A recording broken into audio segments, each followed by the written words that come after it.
नमस्कार दोस्तों, मैं मनोज शुक्ला स्वागत करता हूं आप सभी का इस चैनल पे। इसका नाम है डिस्कशन विद मनोज। और देखिए, जैसा कि आप देख सकते हैं, एसएससी की जो वैकेंसीज हैं जूनियर इंजीनियर को लेकर के आज मैं उस पर चर्चा करने वाला हूं। वीडियो लंबी होगी, पेशेंस बिल्कुल रखिएगा, क्योंकि मैं आपको सिलेबस हो या कौन भर सकता है कौन नहीं, हर एक चीज़ बताने वाला हूँ, है ना। तो आप समझ सकते हैं, यहाँ जरा पेज का नंबर देखिए 91 है, पर घबराइए मत, पूरे 91 पेज में आपको मैं पढ़ाने नहीं बैठाऊंगा, है ना। मैं आपको मेन मेन चीज़ इसकी सारी बता दूंगा, है ना। फॉर्म वगैरह, हाँ, इनकी वेबसाइट नई हो गई है, तो वन टाइम रजिस्ट्रेशन जो है ना वो नए तरीके से होने वाला है। जो पुराना वाला आपका रजिस्ट्रेशन और आईडी है ना आपकी, जो एसएससी पे अगर किसी ने करके रखी, तो अब वो मान्य नहीं है, ये आपको ध्यान रखना है। आपको पूरे नए तरीके से नई वेबसाइट पर जाकर के वन टाइम रजिस्ट्रेशन करना है, वन टाइम पासवर्ड जनरेट करना है, सब कुछ करना है, ठीक है। तो क्या है कैसा है सब मैं इस वीडियो में बता दूंगा, तो बस आपको धैर्य से सुनना है साहब, सिर्फ धैर्य से सुनेंगे सब काम हो जाएगा आपका, ठीक है। बाकी मैं आपको सब बता रहा हूँ। ओके, तैयार? चलिए तो देख लीजिए भैया। तो भर्ती है एसएससी की जूनियर इंजीनियर को लेकर के, जिसमें सिविल, मैकेनिकल, इलेक्ट्रिकल, हाँ इन्होंने एक चीज़ बताई नहीं है इसमें, ऑटोमोबाइल वाले भी भर सकते हैं ना, क्योंकि इन्होंने ग्रेजुएशन में वो सब लिखा हुआ है, ठीक है। चलिए शुरू करते हैं। यहाँ पर इस पेज को मैं थोड़ा सा वाइड कर दूं, एक सेकेंड रुकिएगा जरा, ये, ठीक है। अब यहाँ से अपन शुरू करते हैं। तो आप देख सकते हैं जैसा कि आपको यहाँ पे दिख रहा होगा, और एक मैं यहाँ से पेन ले लूँ, क्योंकि ये शायद, एक सेकेंड है ना, ये, हाँ अब ठीक है, ठीक है। तो यहाँ से मैंने रेड पेन ले लिया है। चलिए शुरू करें। देखिए, सबसे पहले तो आपको डेट्स के बारे में जानकारी होनी चाहिए कि देखिए 28 मार्च, है ना, 28 मार्च से ये फॉर्म खुले हुए हैं और 18 अप्रैल इसकी लास्ट डेट है। 18 अप्रैल लास्ट डेट है। पेमेंट वगैरह के लिए इन्होंने एक दिन और बढ़ा दिया, 19 अप्रैल तक आप पेमेंट कर सकते हैं, मान लो 18 को नहीं कर पाए तो, ठीक है। अब मान लीजिए कोई गलती हो गई, फॉर्म तो मैंने सबमिट कर दिया, ये उन्हीं के लिए जो पूरी तरीके से फॉर्म को सबमिट कर देंगे, है ना। जो सबमिट नहीं कर पाएंगे उनके लिए विंडो ओपन नहीं होगा, तो करेक्शन का विंडो ओपन हो जाएगा आपका, है ना। कब से कब ओपन होगा? ये 22 अप्रैल को ओपन होगा, 23 अप्रैल तक चलेगा, लगभग लगभग आपको 2 दिन मिल रहा है, इसको 2 ही दिन गिना जाएगा। 22 और 23 अप्रैल को आपको ये काम हो जाएगा, वो भी रात की 11 बजे तक, 23 अप्रैल को, तो आप भर सकते हो। वैसे गलती करो ही मत। इन्होंने कहा है कि भैया जो कंप्यूटर बेस्ड टेस्ट है, जो पेपर होगा आपका, है ना, रिटर्न, वो कंप्यूटर बेस पे होगा, ऑब्जेक्टिव क्वेश्चंस आएंगे सारे के सारे। जो पेपर 1 है, जिसमें कि अगर आपने गलत आंसर किया तो आपके 1/4 नंबर कट जाएंगे, और पेपर 2 है जिसमें अगर आपने गलत आंसर किया तो पूरे 1 मार्क्स कट जाएंगे। भैया यहाँ पर 0.25 मार्क्स कटेंगे पेपर 1 में, लेकिन यहाँ पेपर 2 में तो 1 मार्क्स कट जाएंगे, माइनस हो जाएंगे, तो इसका आपको ध्यान रखना है, ठीक है। तो देखिए, पेपर 1 की मैं बात कर रहा था, इन्होंने डेट दी है उसकी कि वो 4 जून से 6 जून के बीच में हो सकता है, 4 जून से 6 जून के बीच में, ये इतने में चलेगा ही, इतने से लेकर इतने तक। लेकिन इन्होंने पेपर 2 की कोई डेट अभी नोटिफाई नहीं की है। इन्होंने कहा है अगर आपको कोई भी दिक्कत होती है तो आप हमारे हेल्पलाइन नंबर 1800309306 पर आप हमें डायल करके पूछ सकते हैं, ठीक है ना। कोई भी दिक्कत अगर आपको होती है तो। कितनी चीज़ समझ में आ गई? अब आगे बढ़ते धीरे से, चलिए, है ना। देखिए भैया, इनमें साफ साफ एक लाइन मैंने अंडरलाइन किया है कि महिलाओं को इंकरेज किया गया है अप्लाई करने के लिए। लेकिन एक बात आपको ध्यान रखनी है, इन्होंने बहुत सारे अलग अलग ऑर्गेनाइजेशन में जो वैकेंसीज खुली हैं उनमें से एक ऑर्गेनाइजेशन है BRO, ठीक है। BRO क्या है भैया? Border road organisation. ये सिर्फ और सिर्फ जो है मेल कैंडिडेट्स के लिए है, कोई भी फीमेल कैंडिडेट्स के लिए इसमें पोजीशन नहीं है। इसमें और कौन नहीं भर सकता, ये बता सकता हूँ। इसमें फिजिकली हैंडीकैप जो लोग हैं वो भी इसको नहीं भर सकते, यानी दिव्यांग जनों के लिए और फीमेल के लिए इसमें कोई पोस्ट नहीं है, सिर्फ मेल ही भर सकते हैं। अभी जो ब्रो है, इसमें क्या है ना, ब्रो मतलब बॉर्डर रोड ऑर्गेनाइजेशन, इसमें आपका देखिए फिजिकल एफिशिएंसी टेस्ट होगा, फिजिकल स्टैंडर्ड आपका चेक किया जाएगा, height, health, weight, height, chest और वेट, सिर्फ लड़कों के लिए पूरा फिजिकल एफिशिएंसी टेस्ट। 1 माइल की दौड़ है भैया, 1 माइल की दौड़ है, और वो भी 10 मिनट के अंदर दौड़ना है आपको। इसके कोई नंबर नहीं है, सिर्फ ये क्वालिफाइंग टेस्ट है, ये मैं बता दूं, ठीक है। और एक होगा आपका मेडिकल टेस्ट, है ना, फिजिकल, सिर्फ मेडिकल टेस्ट ही कह लो उसको। तो ये 3 चीज़ आपको गुजरना पड़ेगा। फिजिकल, अब ये देखिए, जो फिजिकल स्टैंडर्ड है इसमें हाइट है, चेस्ट है ना, और वेट है। तो ये भी आप समझ गए होंगे, सिर्फ पुरुषों के लिए है ये पूरा चीज़। और मेडिकल स्टैंडर्ड्स होगा इनके, तो मेडिकल टेस्ट वगैरह तो ये तो खैर वहीं पर होंगे आपके साथ, ये सारा कुछ जो होगा, ये जो PET ये देख रहे हो, जो BRO की जितनी भी चीज़ें, गतिविधियां जो होंगी, चाहे दौड़ा रहे हैं आपको 1 माइल, चाहे आपकी छाती नापे, हाइट नापे, वजन नापे, या मेडिकल कुछ करवा लें, आंखों की जांच, ये वो, टैटू वैटू। वैसे टैटू उन्होंने साफ साफ कहा है कि टैटू अगर हो भी तो 4 आर्म्स के अंडर इस तरफ होना चाहिए ना, ये दिख रहा है आप, ये हाथ, ये अंदरूनी हिस्सा कहलाता है, दिख रहा है, ये इस तरफ हो सकता है, है ना, लेकिन ये सामने की तरफ नहीं होना चाहिए, इसका आपको ध्यान रखना है। तो और भी बहुत सारे नियम है इनके, पर मैं आपको कुछ कुछ बता रहा हूँ। थोड़ा थोड़ा तो फ्लैट फुट भी चल जाएगा, थोड़ा थोड़ा नॉक नी अगर किसी का होता है, घुटने टकराते हैं, वो भी चल जाएगा। तो चला रहे हैं मतलब जैसे 5 सेंटीमीटर 2 सेंटीमीटर चल जाएगा, मतलब एकदम डिटेल में नहीं चाहिए, सर डिफेंस में चाहिए होता है, वैसा नहीं है। अब ये देखिए पूरी तरीके से तो कुछ भी चीजें मालूम है ना आपको, रिजेक्शन की तो बहुत सारी वजहें हो सकती है, पर उन्होंने कुछ कुछ कह दिया। आपको इस पर ज़्यादा नहीं ध्यान देना, आपको ध्यान इस पर देना है कि आप पहले तो फॉर्म भरो, और अगर आपको लगता है कि आपका फ्लैट फुट नहीं है, नॉकनी नहीं होती है, तो आप BRO को चुनना, है ना। BRO को तभी चुनना जब आप इसके लायक हो भाई, ये बात ध्यान सुन लीजिए, क्योंकि यहाँ पर देखिए फिजिकल एफिशिएंट है, सब कुछ होना है। अगर आपने पेपर निकाल लिया, पेपर फाइनल रिजल्ट आने के बाद BRO आपको बुलाएगा, और ये पुणे जाना है आपको, है ना, पुणे में ही है इनका सेंटर, तो पुणे आपको बुलाएंगे, वहीं पर आपका मेडिकल टेस्ट, एफिशिएंसी टेस्ट सब कुछ होगा। लेकिन अगर आपने पूरा पेपर निकाल लिया और इनकी एफिशिएंसी टेस्ट में फेल हो गए, एफिशिएंसी टेस्ट में फेल हो गए, मेडिकल में आप फेल हो गए, या हाइट या चेस्ट या वेट आपका उतना रेशियो में नहीं रहा, तो ये आपको वहां से निकाल देंगे बिना कुछ सोचे समझे। तो बहुत सोच समझ के करिएगा। तो बहुत सारी ऑर्गेनाइजेशंस में, सरकार की बहुत सारी ऑर्गेनाइजेशन में जूनियर इंजीनियर की पोस्ट खाली है, लेकिन उसमें से जो बॉर्डर रोड ऑर्गेनाइजेशन है उसकी कुछ रिक्वायरमेंट अलग है, वो मैंने आपको बताया। इसके अलावा बाकी सब में महिलाएं भी अप्लाई कर सकती हैं, और फिजिकली हैंडीकैप लोग भी अप्लाई कर सकते हैं, लेकिन सिर्फ BRO में आप अप्लाई नहीं कर सकते हैं। देखिए दूसरी बात, ये जो पोस्ट है ये ग्रुप बी की आती है, नॉन गेजेटेड है, नॉन मिनिस्टीरियल है ना। और इसकी जो सैलरी बनती है वो 35,000 से लेकर के 1,12,000, तो रिटायरमेंट तक जाना होता है, 7th पे कमीशन जो भी लगता है। ठीक है, चलिए आगे चलते हैं यहाँ से। सबसे पहले आप देखोगे जिसकी बात हो रही है वो है बॉर्डर रोड ऑर्गेनाइजेशन।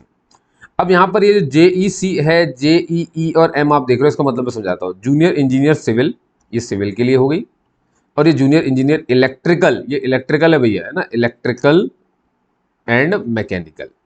ठीक है ना। अब आप यहाँ पे एक बात अच्छे से समझ लीजिए कि क्या क्या चीजें कैसी मांगी गई है। ठीक है, थोड़ा सा इसको जूम कर लीजिए ताकि आपको समझ में आ जाए। ये ज्यादा ही जूम हो गया, एक सेकंड, इसको थोड़ा कम जूम कर दूं, इधर कर देता हूँ, बस इतना काफी है। ठीक है, इसको अच्छे से सुनना है आपको। देखो सबसे पहले तो आपको BRO के बारे में अगर आपको समझना है, देखो इनने बोला है आपकी डिग्री चाहिए होगी सिविल इंजीनियरिंग में, लेकिन मान लो किसी के पास डिग्री नहीं है, डिप्लोमा है सिविल इंजीनियरिंग में 3 साल का, लेकिन वो होना चाहिए। अब इसमें फर्क क्या है, डिग्री होगी तो एक्सपीरियंस नहीं चाहिए, लेकिन अगर डिप्लोमा आपने किया हुआ है सिविल इंजीनियरिंग तो फिर आपको 2 साल का एक्सपीरियंस भी चाहिए साथ में, है ना। कहीं ना कहीं आपने execution, planning, civil engineering work में, मेंटेनेंस में कहीं तो काम आपने किया हो। ठीक है, 30 साल की एज यहाँ पर आपको नजर आ रही है। ये किसके लिए है भैया, ये है आपके जनरल के लिए, है ना, UR के लिए, यानी कि जनरल वालों के लिए ये एज रहती है, इसका ध्यान रखना। और EWS भी इसी में आते हैं, इकोनॉमिक वीकर सेक्शन, ये इसी में आ जाते हैं। 30 साल के लिए इनकी एज है, समझ गए आप मेरी बात। अब मेरी बात ध्यान सुनना, सर ये सिविल के लिए था, जरा ये जो इलेक्ट्रिकल मैकेनिकल है इसके लिए बता दीजिए। तो अगर आपने, अब इसको कौन भर सकता है, देखिए जहां पर भी ऐसा लिखा हो जूनियर इंजीनियर E&M, इसका मतलब ये कि यहां पर इलेक्ट्रिकल वाला भी इस पोस्ट को भर सकता है और मैकेनिकल वाला भी इस पोस्ट को भर सकता है। तो BRO में ये भी हो गया।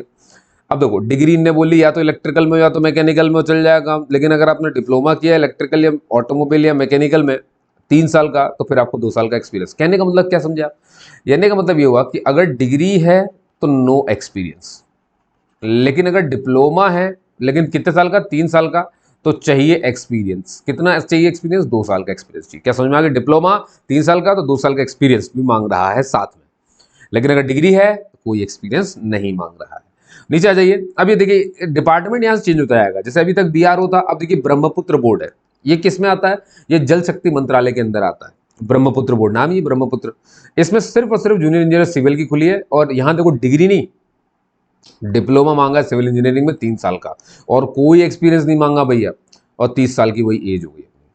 देखिए बाकी जो एज की छूट है ना, आप समझे जरा ध्यान से, ये जब भी एज यहाँ पे लिखा होता है ना, एज का क्या मतलब होता है, एज का क्या मतलब होता है मैं थोड़ा सा बताया। तो देखिए जो SC और ST है, आप ना जो भी अनरिजर्व की एज आपको दिख रही है मैक्सिमम, ठीक है ना, उसमें आप 5 साल आप जोड़ लो, तो अब वो कितना हो जाएगा। अब इनकी कितनी है, इनकी 30 है, तो आप 5 साल जोड़ोगे तो आपके लिए कितनी हो गई, 35 साल हो गई। ऐसे जो हमारे OBC वाले हैं, है ना, नॉन क्रीमी लेयर वाले, खासतौर पर ध्यान रखना, क्रीमी लेयर तो जनरल में गिने जाते हैं, वो लोग जो अनरिजर्व की मैक्सिमम एज दी गई है उसमें आप 3 साल जोड़ लो, तो 30 + 3 ये हो जाएगा 33 साल। समझ गए।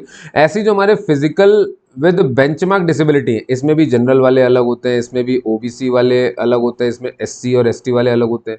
जनरल वालों को 10 साल की एक्स्ट्रा छूट मिल जाती है, ओबीसी वालों को मिल जाती है कितने 13 साल की छूट, और एससी एसटी को मिल जाती है 15 साल की छूट। समझ गए। एक्स सर्विसमैन को भी मिल रही है 3 साल की छूट, उनकी सर्विस को काट करके वहां पर से उनको 3 साल की छूट मिल जाती है ना। तो उसके लिए उनको डिस्चार्ज सर्टिफिकेट, ज्वाइनिंग सर्टिफिकेट, ये सब लगाना पड़ता है कि कब आप डिस्चार्ज हुए, क्या हुआ, है ना। और अगर एक्स सर्विसमैन, देखो एक्स सर्विसमैन की एक जो दिक्कत होती है वो ये होती है कि अगर आपने ऑलरेडी एक्स सर्विसमैन का जो कोटा होता है ना उससे कहीं नौकरी हासिल कर ली है, तो दोबारा आप उसी कोटा से नौकरी हासिल नहीं कर सकते। हाँ, ये अलग कहानी कि मान लो आपने कहीं नौकरी हासिल करी एक्स सर्विसमैन के कोटे से और आपने तुरंत उसे छोड़ दिया, तो आपका एक्स सर्विसमैन कोटा अभी भी जिंदा है, आप उससे फिर से नौकरी ले सकते हो। लेकिन अगर आप कहीं कर चुके हो, एक्स सर्विसमैन कोटा आप कर रहे हो अभी, तो आप फिर नहीं कर पाओगे इसको। समझ गए। इसका थोड़ा सा ध्यान रखना है। अब ये मैंने आपको एज क्राइटेरिया बता दिया। यहाँ पर डिफेंस पर्सनल के लिए भी है कुछ कुछ, है ना, 7 साल 8 साल, और डिटेल में बता दूंगा एज वगैरह जो भी है। तो मैं अभी मैं ये बता रहा था जहाँ पर भी आपको 30 दिखा मिल रहा है वो उनके लिए। ब्रह्मपुत्र में आप समझ गया कि सिविल इंजीनियरिंग वाले ही सिर्फ सिविल की पोस्ट खाली है, वो भी डिप्लोमा से। ठीक है।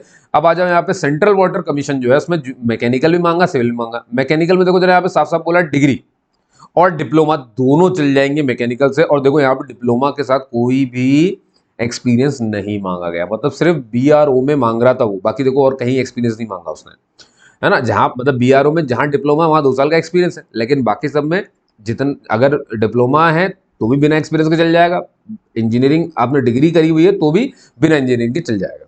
जैसे सेंट्रल वाटर कमीशन में देखो बैचलर भी बोल दिया, डिप्लोमा भी बोल दिया, लेकिन कोई एक्सपीरियंस यहाँ लिखा हुआ नहीं है। सिविल वाले में देखो बैचलर भी चल जाएगा सिविल इंजीनियरिंग से, डिप्लोमा भी चल जाएगा, लेकिन कोई एक्सपीरियंस नहीं चाहिए डिप्लोमा के साथ, साफ साफ। Central public water work department, public works department CPWD, इसमें इलेक्ट्रिकल और सिविल दोनों के लिए। अब देखो जहां इलेक्ट्रिकल की पोस्ट है ना वहां पे इलेक्ट्रिकल वाला ही भर सकता है, मैकेनिकल वाला ही भर सकता है, ये बात आप समझ जाओ। तो देखो इन्होंने बोला डिप्लोमा चाहिए, यहां पर देखो साफ बोला डिप्लोमा चाहिए। और देखो सिविल में भी सिर्फ डिप्लोमा की जिक्र किया है, डिग्री की नहीं किया है। तो इसका मतलब ये कि यहाँ पे सिर्फ डिप्लोमा वाले अप्लाई कर सकते हैं, डिग्री वाले अप्लाई नहीं कर सकते। Central water and power research की मैं बात करता हूं तो देखो इलेक्ट्रिकल के लिए डिप्लोमा ही मांगा, इलेक्ट्रिकल से कोई एक्सपीरियंस के बिना। सिविल वही डिप्लोमा मांगा उसने, देखो डिग्री नहीं मांगा, जब तक डिग्री नहीं मांगेगा डिग्रीधारी नहीं भर सकता इसको। अब ये DGQA naval ministry of defence है, मैकेनिकल और इलेक्ट्रिकल के लिए। तो देखो मैकेनिकल वाला डिग्री के साथ। अब यहां देखना जरा, अगर आपने मैकेनिकल डिप्लोमा किया हुआ है 3 साल का, तो फिर देखो 2 साल का एक्सपीरियंस मांग लिया। अब मतलब बीआरओ की जो चीजें हैं वही same same DGQA naval ministry of defence की भी है। जहां इलेक्ट्रिकल लिखा हुआ है इलेक्ट्रिकल इंजीनियरिंग की डिग्री मांगी, डिप्लोमा अगर इलेक्ट्रिकल इंजीनियर से किया हुआ है तो 2 साल का एक्सपीरियंस मांग लिया। उम्र वही चल रही है जो छूट मिलती है एससी एसटी ओबीसी पर दिव्यांगजनों को, वो आपको मैंने बता दी थी, उस हिसाब से आप इसको जोड़ लेंगे। समझ गए आप मेरी बात। चलिए अब आता देखिए अगला है फरक्का बैराज प्रोजेक्ट, वही जल शक्ति मंत्रालय के अंदर आता है ये पूरा। जूनियर इंजीनियर इलेक्ट्रिकल चाहिए था, वो भी डिप्लोमा बस मांगा गया, डिग्री नहीं बोला। अब आप ऐसी फरक्का बैराज प्रोजेक्ट में आ जाओ तो सिविल की भी खाली है, वो भी डिप्लोमा ही मांगा उसमें बिना कोई एक्सपीरियंस के।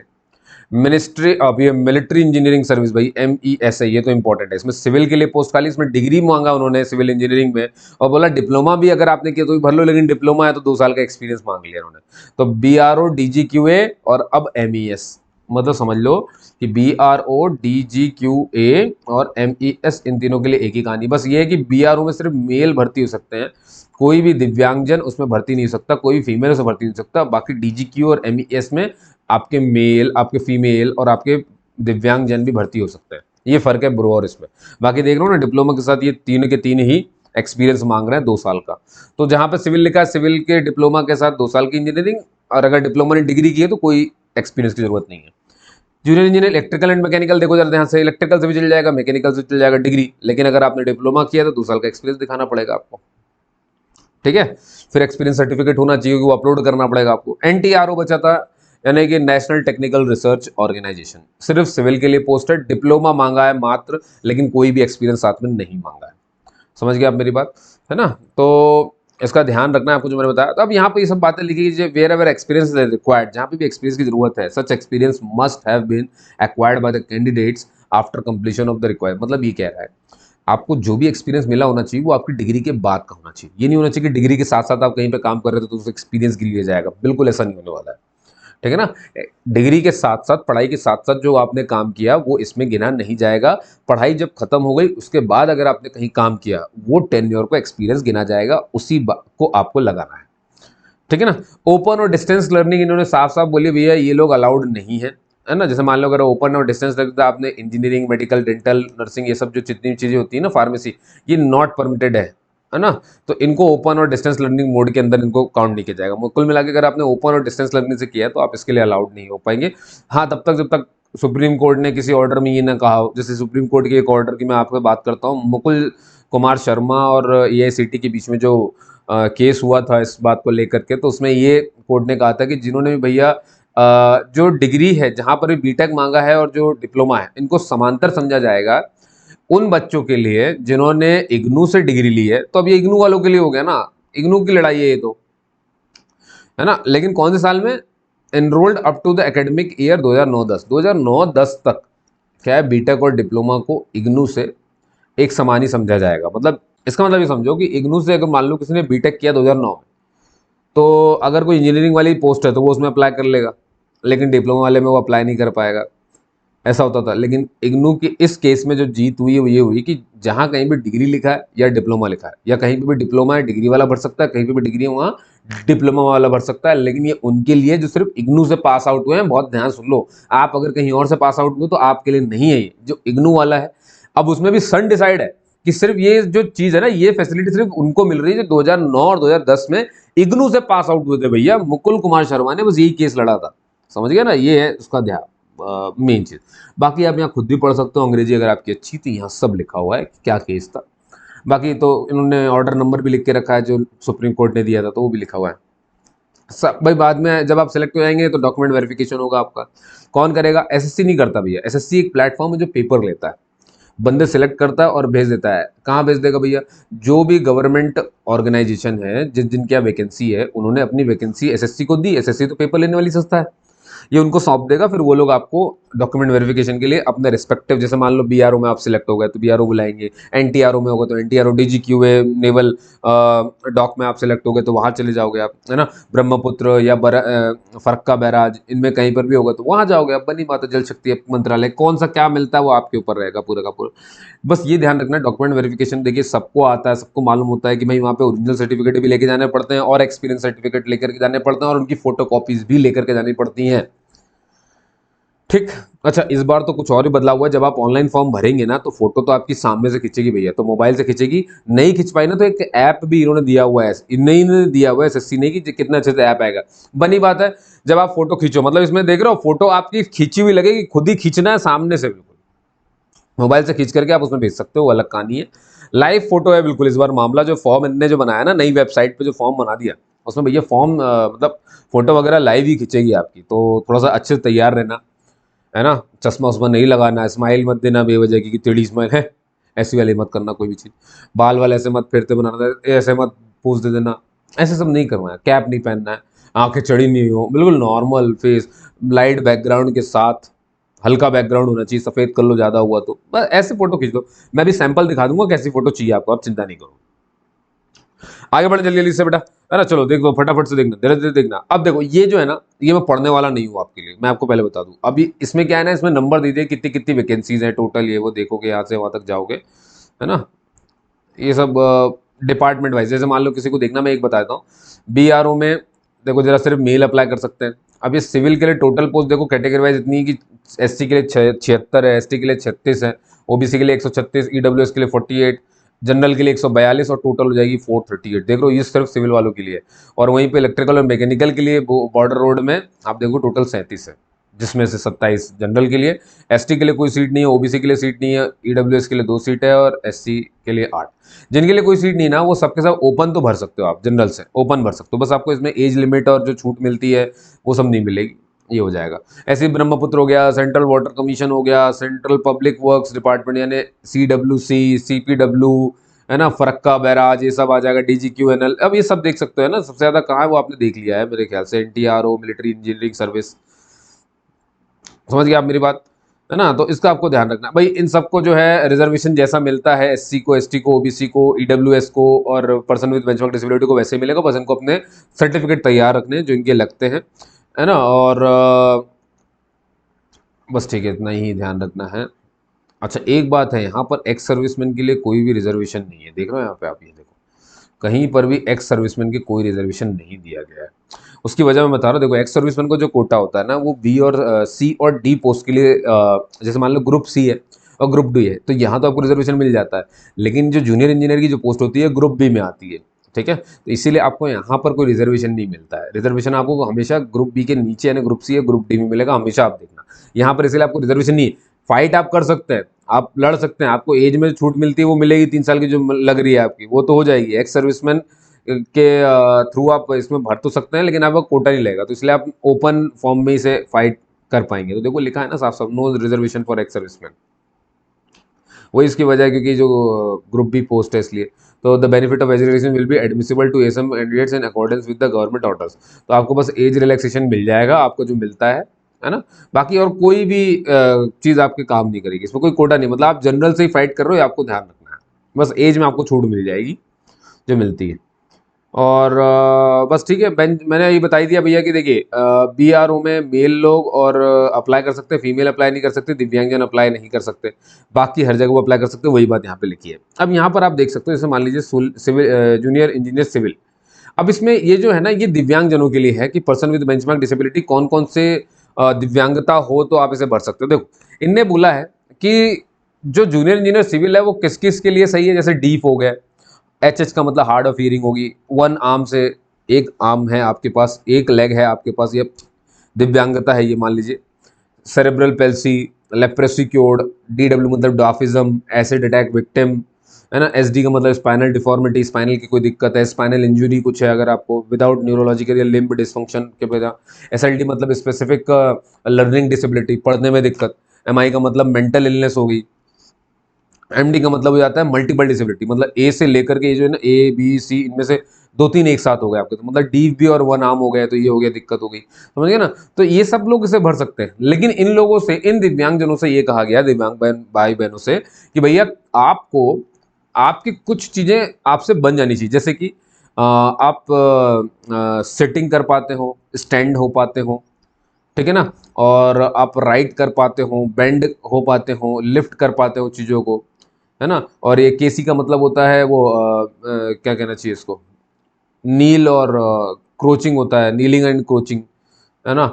और मैनिपुलेशन विद फिंगर्स मतलब उंगलियां वगैरह चला पाते हो आप। रीडिंग एंड राइट आप कर पाते हो, सीइंग यानी देख पाते हो, हियरिंग कर पाते हो, कम्युनिकेशन कर पाते हो। तो ये सारे फुल फॉर्म है, आप समझ सकते हैं यहाँ पर।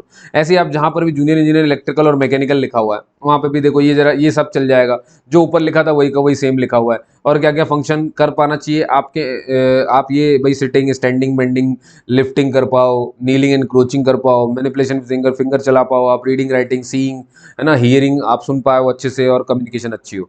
तो ये सारी चीज़ें फंक्शन करनी चाहिए। ये चीजें दिव्यांगता अगर है और ये आप फंक्शन कर पाते हैं, तो आप ये फॉर्म को भर सकते हैं, ठीक है। फुल फॉर्म जिनको पढ़ना है, नीलिंग क्रोचिंग, ये देखो सब लिखा हुआ है, मैंने सब पढ़ लिया था पहले, फिर आपको बताया मैंने, ठीक है ना। अब मैं तो रोज ही पढ़ता हूँ सब भी। अच्छा दिव्यांगजनों में मैं एक चीज बता देता हूँ, कौन से दिव्यांगजन पूरे जूनियर इंजीनियर को कोई भी नहीं भर सकता। देखो आपने ध्यान से देखा होगा, जिन यहाँ पर कहीं पर भी ऐसे दिव्यांग व्यक्ति की बात नहीं कही है जो देख ना पाता हो, मतलब बनी बात है कि जो लोग विजुअली इंपेयर्ड हैं वो लोग इस फॉर्म को नहीं भर सकते। जूनियर इंजीनियर वाले साफ साफ लिखा है, not identified as suitable for visually handicapped person, इनके लिए वो नहीं है, ठीक है ना। और आगे चल जाओ, मैं अभी आपको दिखा दूंगा फिजिकल एफिशिएंसी टेस्ट में और ये सब क्या क्या है दुनियादारी वाले। हालांकि मैंने आपको सब कुछ बता दिया है पूरा का पूरा। अब चलो नीचे चलते हैं। एज रिलैक्सेशन भैया आप देख सकते हो। अच्छा आपने कहीं कहीं पर देखा होगा कि कहीं कहीं पर ना 32 साल की मैक्सिमम एज है, किस कुछ कुछ पोस्ट 32 साल की मैक्सिमम एज ले रहे हैं, कुछ कुछ 30 साल की ले रहे हैं। लेकिन दिक्कत है कि सर अब क्या होता है कि मैं डेट ऑफ बर्थ से मैं कंफ्यूज हूँ कि मैं 30 साल का हूँ कि 30 साल का ज़्यादा हो गया हूँ कि क्या हुआ है, पता नहीं चलता है। तो ऐसे लोग क्या करें, वो लोग अपने आप को, ये इन्होंने दे दिया है भैया, 2 सन दे दिया इन्होंने कि इसके बीच में रख करके आप, अगर आपकी जो डेट ऑफ बर्थ है इनके बीच में आती है या यही है, तो भी आप भर सकते हो। मतलब जैसे मान लीजिए ऐसी पोस्ट जहां पर मैक्सिमम एज 30 साल है जनरल के लिए, बाकी सबके लिए तो छूट मिलेगी 5-5 साल 3 दिन। तो कैसे मेजर करना है उसको देखना ध्यान से, तो वो लोग ऐसे मेजर करेंगे, 2 अगस्त 1994 से पहले आप बॉर्न, इससे पहले वाले नहीं बॉर्न होने चाहिए, इस दिन अगर बॉर्न हो तो भी चल जाएगा, और इसके बाद से लेकर के 1 अगस्त 2006 तक में कोई भी आपकी डेट ऑफ बर्थ है तो आप भर सकते हो। अगर आपकी यही डेट ऑफ बर्थ तो ही भर सकते हो, लेकिन अगर मान लो 1 के बाद है यानी 2/8/2006 तो आप नहीं भर सकते। एक भी डेट आगे चली गई आप नहीं भर सकते। इनके बीच में या यही हो तो भर जाओगे। जो 32 साल वाले हैं वो यहाँ से अपने आप को मेजर कर ले भैया, 2 अगस्त 1992 से लेकर के 1 अगस्त 2006 तक, बस खत्म कहानी। आ जाओ अभी तक। ये एज, ये क्या हुआ था अभी, अब देखो ये है आपका जो छूट मिलती है, मैंने बता दिया तो पहले आपको कि SC ST OBC को कितनी मिल रही है ना। इसको 10 साल की छूट मिल रही है, इसको ये मिला, इसको ये मिला, ठीक है। और मिलिट्री 3 साल की छूट मिल गई इनको। नहीं समझा आप मेरी बात, है ना। एक सेकंड, हाँ सब ठीक है, चेक कर रहा था मैं, कुछ दिक्कत तो नहीं हुई। तो क्लियर हुआ ये बात है ना। अब ऐसे डिफेंस पर्सनल जो डिसेबल हो गए किसी, ऐसे हमारे आर्मी नेवी और एयरफोर्स वाले जो डिसेबल्ड हो गए किसी ऑपरेशन के दौरान, को 3 साल की छूट मिल रही है ना। किसको, लेकिन उनमें भी उन कैटेगरी को जो जनरल से EW से OBC हैं। अगर ऐसे घायल लोग हमारे वो SC ST हैं तो उनको 8 साल की छूट मिल रही है, बस इतना ही है भैया, समझ गए ना।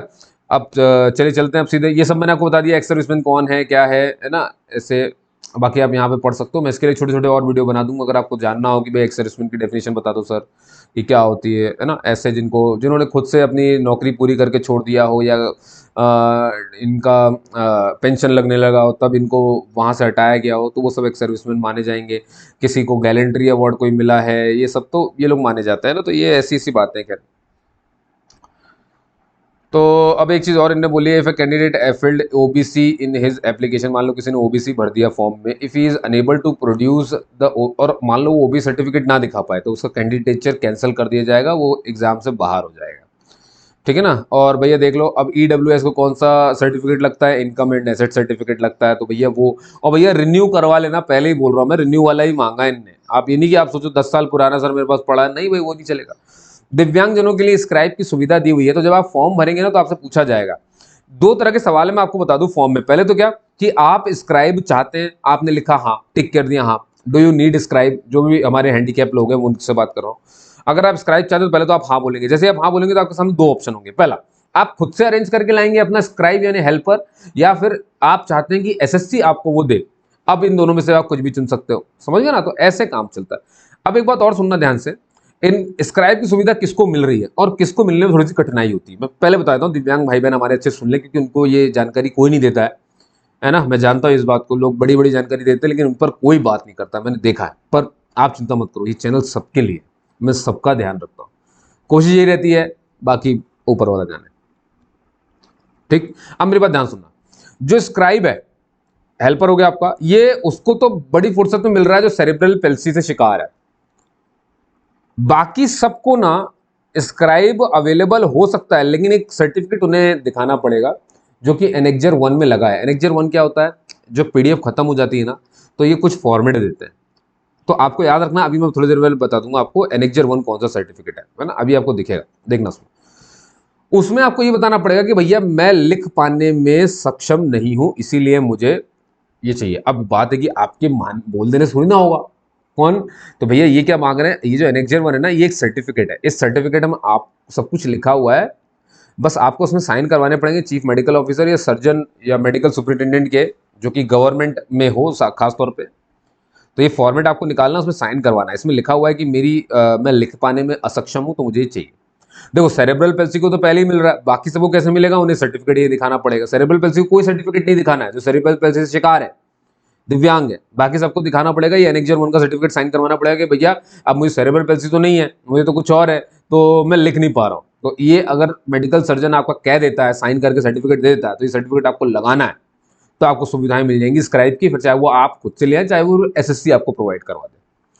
सर ये लेकिन जो बेंचमार्क डिसेबिलिटी होती है, ये तो उनके लिए होती है जिनके पास मिनिमम डिसेबिलिटी जो हो वो 40%, यानी मिनिमम दिव्यांगता कितनी होनी चाहिए शरीर में, 40%, मतलब 40% वो अंग खराब होना चाहिए, तो ये चीज मिलती है। लेकिन क्या सर स्क्राइब की सुविधा 40% से कम जिसकी दिव्यांगता उसको मिल सकती है? जैसे मान लो कि भाई किसी की दिव्यांगता 35% नहीं हो पाई 40%, तो मिल सकती है, उसको भी मिल सकती है। लेकिन उसको भी फिर एक साइन करवाना पड़ेगा, वो भी लिखवाना पड़ेगा उसको भी कि भैया मुझे भी लिखने में समस्या होती है तो मुझे स्क्राइब की जरूरत है। उसको जो प्रोफार्मा देना है, अगेन साइन तो वही डॉक्टर लोग करेंगे, पूरा आपको जाना पड़ेगा। सर्टिफिकेट कहाँ है, एनेक्जर 1A में उपलब्ध है, मैं भी आपको दिखा दूंगा, ठीक है ना। और याद रखना स्क्राइब की सुविधा उसी को मिलेगी जो ऑनलाइन एप्लीकेशन में उस चीज को टिक करेगा। मान लो आपने टिक नहीं किया, धोखे से आप भूल गए, टिक ही नहीं किया स्क्राइब वाले ऑप्शन को, तो फिर भैया अगर आप दिव्यांग भी हैं तो भी आपको ये सुविधा नहीं मिलेगी, ना खुद से लाने वाली ना एसएससी के द्वारा, क्योंकि वहां एप्लीकेशन में आपको बताना पड़ेगा कि यू आर रिक्वायरिंग इट।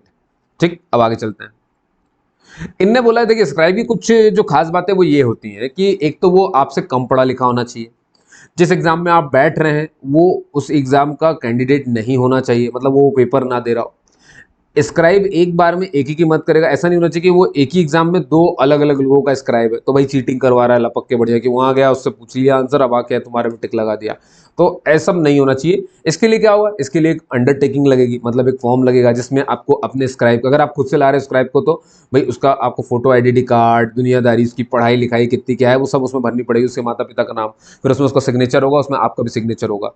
तो ये एनेक्जर आपको 2 में मिल जाएगा, देखो जरा साफ साफ लिखा है। अगर आपको ओन स्क्राइब चाहिए at the time of examination तो आपको एनेक्जर 2 भर के लेकर के आना है, जिसमें आपको प्रोड्यूस करना है उसकी वैलिड फोटो आईडी, जो कि एग्जाम के टाइम पे भी आपको लेकर के जानी पड़ेगी, ये आपको ध्यान रखना है ना। Photo ID of the ID proof of the scribe signed by the, अब देखो फोटो आईडी जो है, आईडी प्रूफ जो है वो स्क्राइब के द्वारा साइन होनी चाहिए by the candidate for scribe as well as the scribe will be submitted along with the proforma annexure 2। और देखो स्क्राइब को ये भी, मतलब उसको अपना प्रूफ भी वो करके लाना है और ये भी करके लाना है। समझ गए आप मेरी बात? चलिए अब आगे चलते हैं।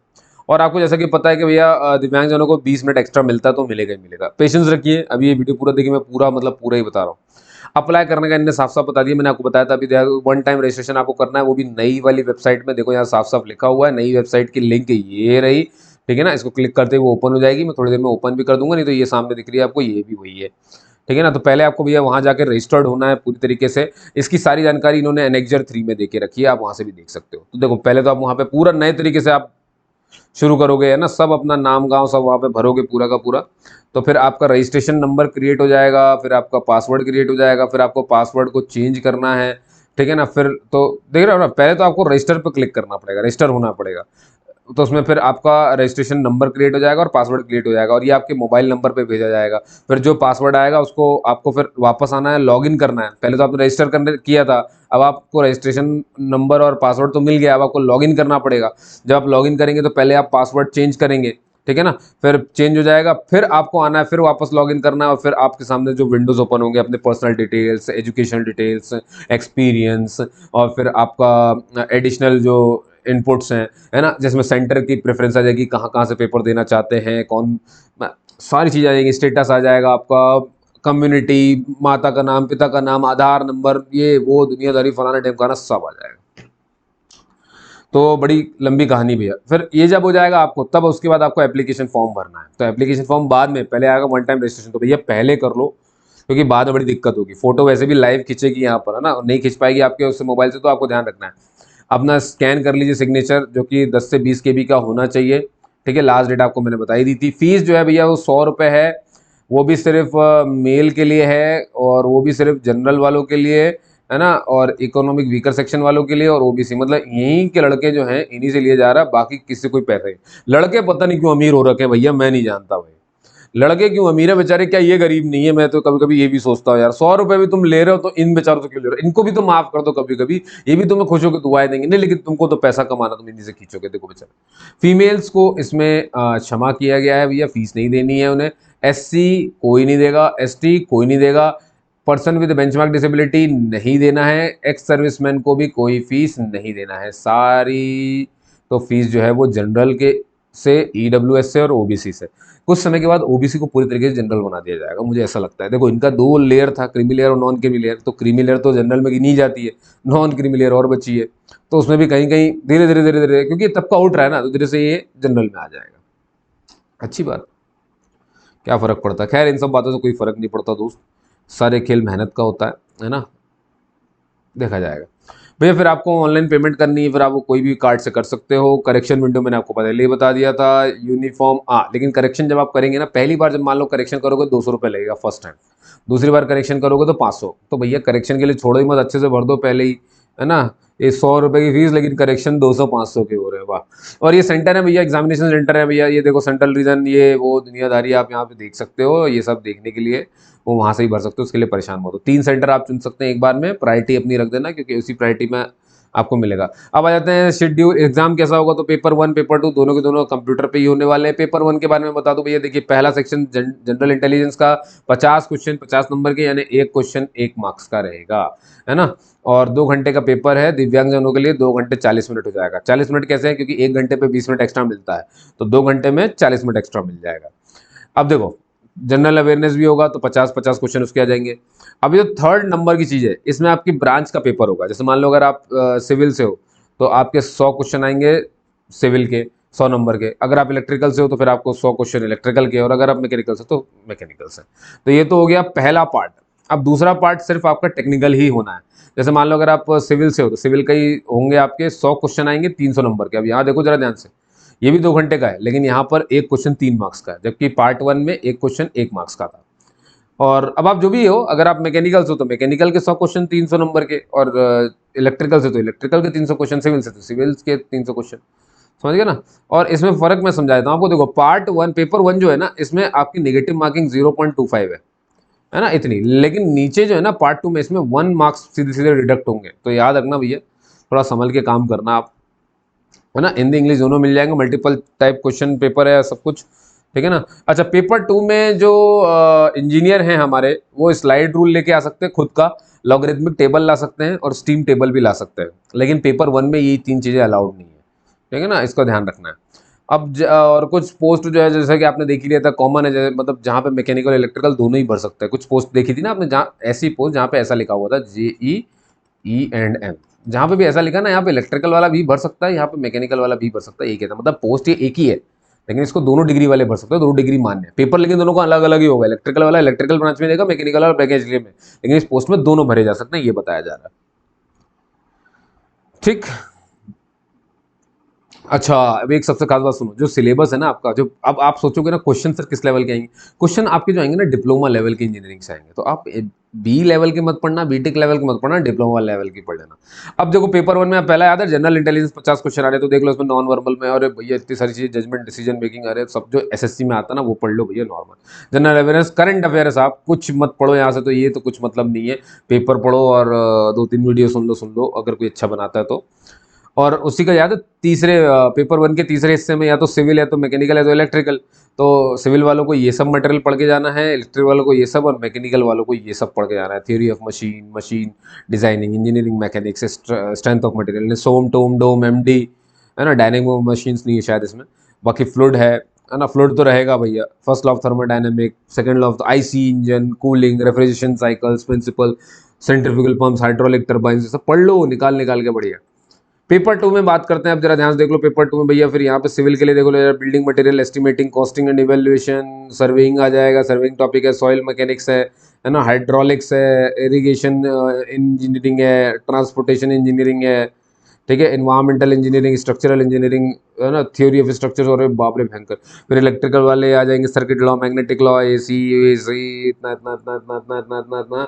और मैकेनिकल वाले आ जाएंगे यहाँ पे देखो, theory of machine, TOM, MD, EM, strength of material, SOM हो गया, थर्मल इंजीनियरिंग आ गई आपकी, properties first law second law हो जाएगा, air standard cycle, IC engine, Rankine cycle of steam, boiler classification, पूरा सब कुछ, fluid mechanics, machinery, fluid kinematics है, डायनामिक्स ऑफ आइडियल फ्लूइड्स है, क्लासिफिकेशन ऑफ स्टील्स है, मतलब वही milling, drilling, shaping, grinding, machine tooling से सब आ जाता है।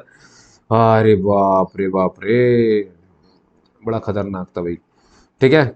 अब देखो यहाँ पर आपको ये सब चीज़ें कुछ एक आध दिन में से रखनी है, पैन कार्ड, पासपोर्ट और ड्राइविंग लाइसेंस, कुछ भी जो वहाँ पे आपको जाना पड़ेगा अंदर, उससे पहले चाहिए होगा। अच्छा, डेट ऑफ बर्थ भैया मिसमैच नहीं होना चाहिए, तो फॉर्म पूरा रिजेक्ट हो जाएगा, ठीक है। जो दिव्यांगजन है वो अपना मेडिकल सर्टिफिकेट लेकर के आएंगे जब पेपर देने आएंगे, है ना। फोटोकॉपी अपने स्क्राइब की फोटो आईडी की लेकर के आना, जिसमें उसके साइन हो, आपके साइन हो, वो तो खैर आपको सोच समझ में आया। कोई भी ब्लर सिग्नेचर नहीं होना चाहिए, वरना रिजेक्ट कर दिए जाओगे आप। तो भैया बहुत क्लैरिटी से काम करना है आपको, ठीक है ना। और अब क्या बता दूं मैं आपको, ठीक है। डॉक्यूमेंट वेरिफिकेशन में ये सब लेकर के आना है, ये देखो जो जो लिखा हुआ है देख लो जरा। मेट्रिकुलेशन 10th की, एजुकेशन सर्टिफिकेट, अपने डिप्लोमा डिग्री जो भी होगी, एक्सपीरियंस सर्टिफिकेट अगर कहीं पर एप्लीकेबल है तो, कास्ट और कैटेगरी सर्टिफिकेट, दिव्यांगजन वाला सर्टिफिकेट, एक्स सर्विसमैन को अपनी अंडरटेकिंग लेकर के आनी पड़ेगी, एनेक्जर फॉर्म जो लिखी है, सर्विंग डिफेंस पर्सनल सर्टिफिकेट लगेगा, डिस्चार्ज सर्टिफिकेट लगेगा, 3 चीज़ें लगती हैं। अगर कोई पहले से कहीं काम कर रहा है और वो इस फॉर्म को भर रहा है, अगर कोई गवर्नमेंट एम्प्लॉई है कहीं काम कर रहा है तो उसको पता है आपको एनओसी लगती है, उसकी नो ऑब्जेक्शन सर्टिफिकेट, जो अपने बॉस से उसको लेकर के आना पड़ता है कि मैं ये पेपर देने जा रहा हूँ, आपको कोई आपत्ति तो नहीं है। बिना इसके आपको यहाँ पे कोई एंट्री नहीं मिलेगी, इसको आपको ध्यान रखना है।